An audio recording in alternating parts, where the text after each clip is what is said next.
has power over the water. But in this text, he didn't just talk about water. He didn't just talk about thirst, but he talked about bread. He says, I am the bread of life. And so, Ed, I got to looking at that, and I was trying to figure out where was Jesus headed here. And what happened is that before Michael Jackson showed up on the scene, Jesus taught us how to moonwalk back through a text. Because when he talks about, when he says clearly that I am the bread of life, he says something that he had already proven. And I know that because if you walk back to to verse 1, it says, after these things, Jesus went over the Sea of Galilee, which is the Sea of Tiberias, and a great multitude followed him because they saw his miracles, which he did on them that were diseased. Jesus went up into a mountain and sat there.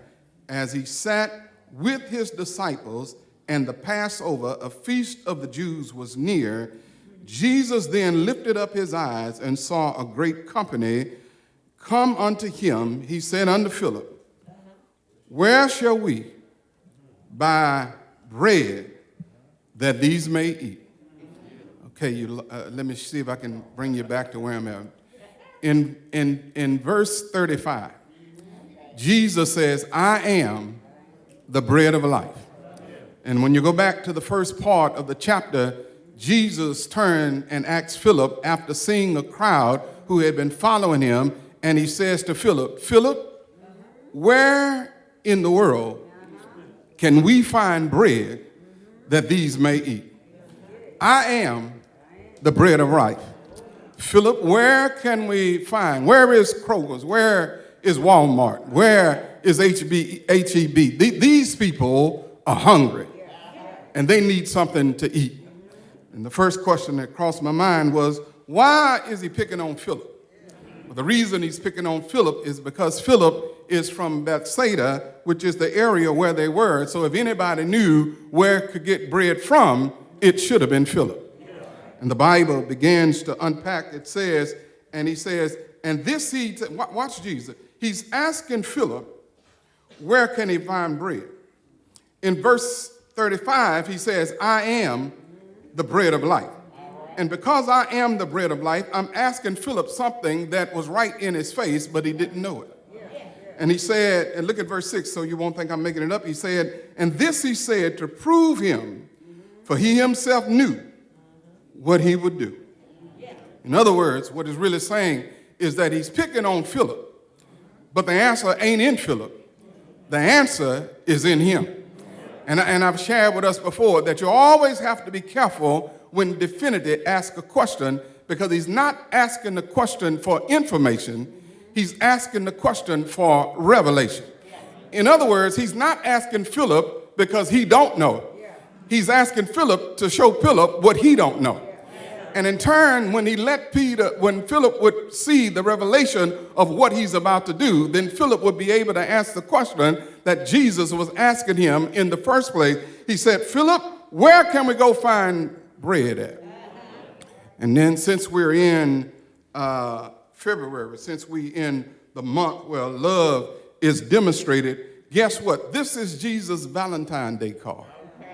And I know it's his Valentine's Day card because when you look at the other version or the other translation of the Gospels, the synoptics, as they record and talk about this same event, they said when he looked around and he saw the people, the word says that he had compassion for them. It wasn't that Jesus wanted to just show off with a miracle, but he did a miracle because he had compassion over the people. He understood that the people were hungry, and because of the humanistic side in him, he himself was hungry as well. But you have to note that Jesus would never do a miracle for himself. He always did it on behalf of the Father so that God can get the glory. Let me show it to you.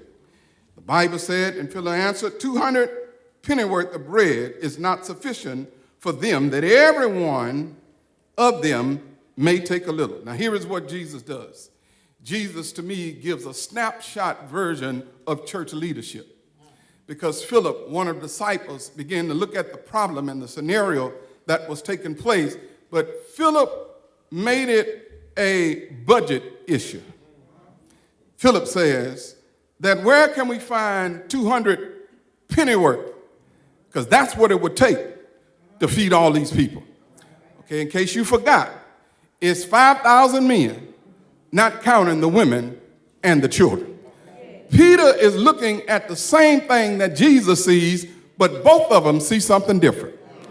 Philip sees that we need to have a budget meeting because there's no way in the world we're going to feed all of these people. I'm preaching now and you're missing it. It's a leadership issue because I think that whenever we get to the point to where we let finances dictate ministry, then we're leaving the best resource we have out, and that's Jesus Christ.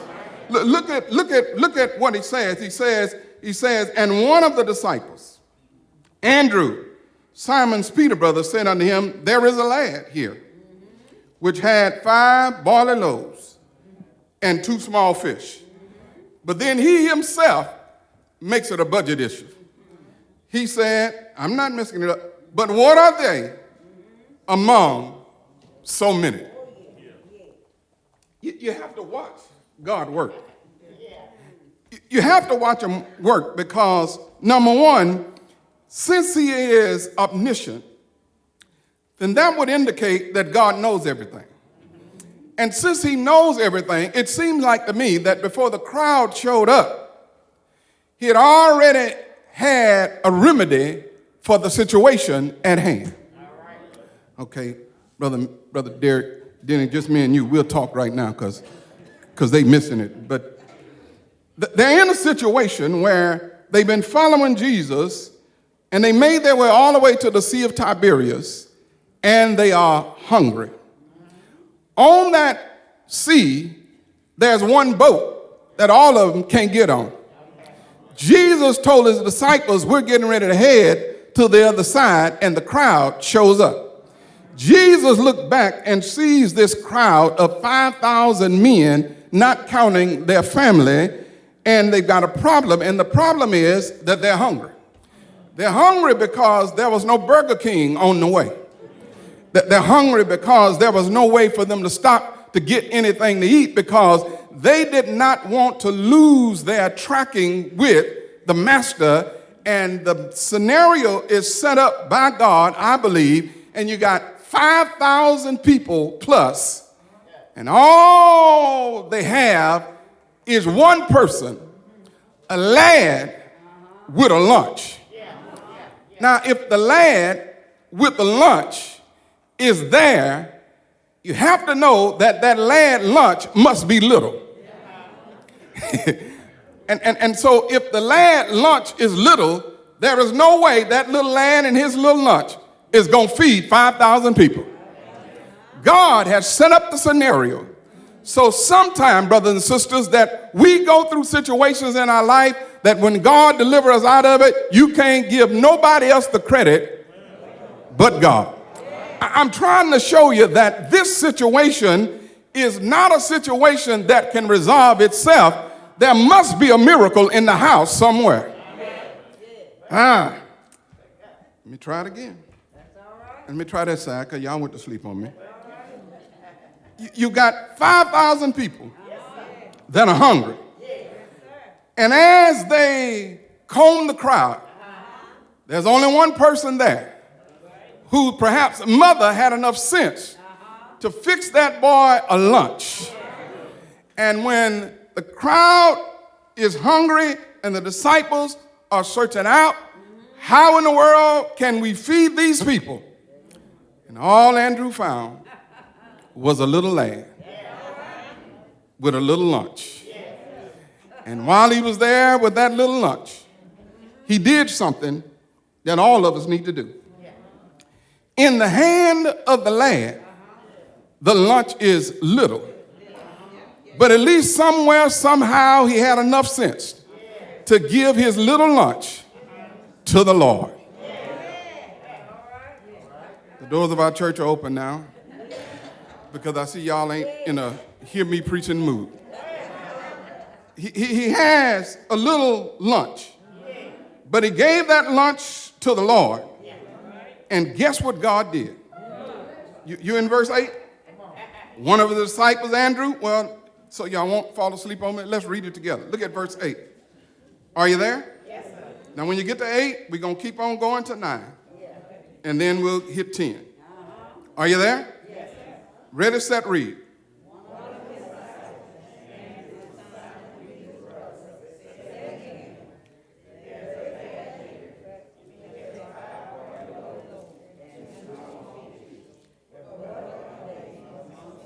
Stop there.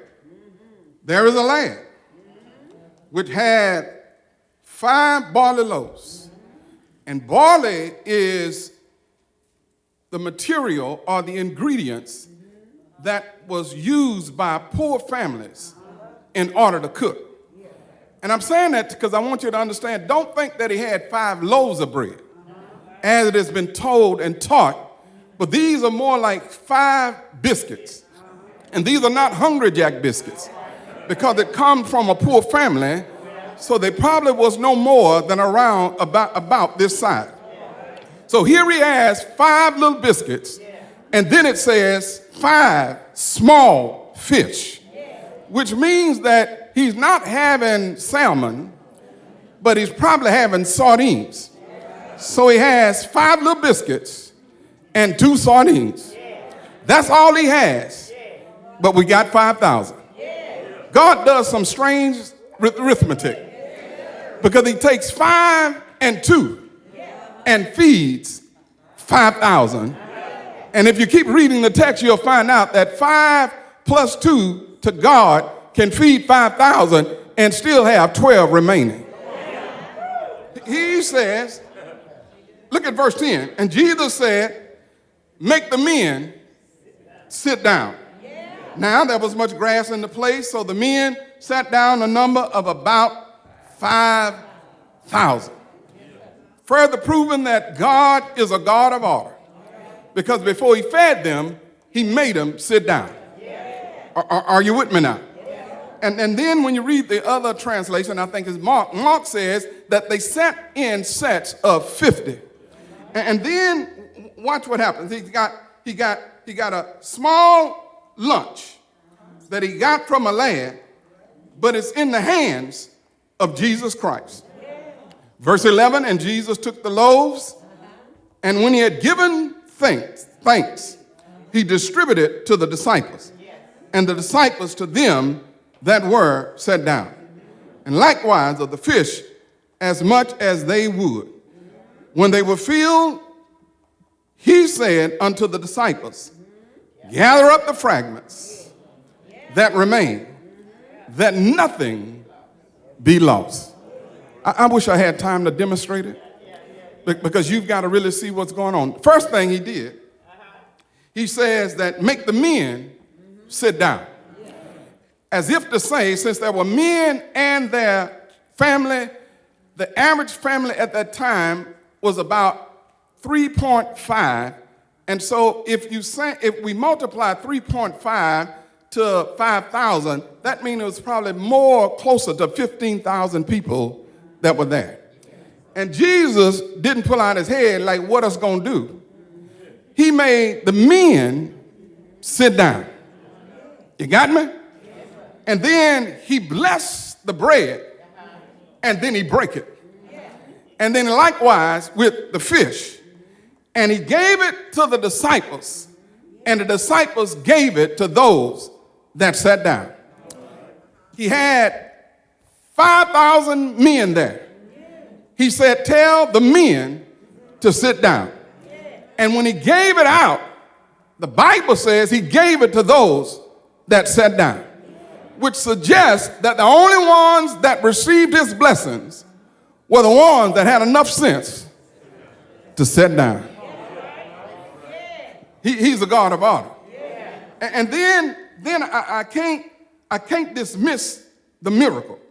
I don't want you to miss what took place. But here's what I need you to see. That the disciples gave it, that Jesus gave it to the disciples. and the disciples gave it to the crowd. But I want you to notice that the disciples didn't get anything. But here is what I need you to know, that working for the Lord will pay off after a while. They were working and they didn't get anything. But then Jesus said there were 12 baskets left over. Now they gave everybody something, but they kept nothing for themselves. But because they were working for the Lord, they got what was left. And so Jesus made sure that after he got that lad from that lunch from that lad that was little, and he gave it to the crowd, that he had some leftovers, so he never not forgot about the disciples and those that were working for him. And so, brothers, since you didn't get nothing because you was giving to everybody else, look what Jesus left for you.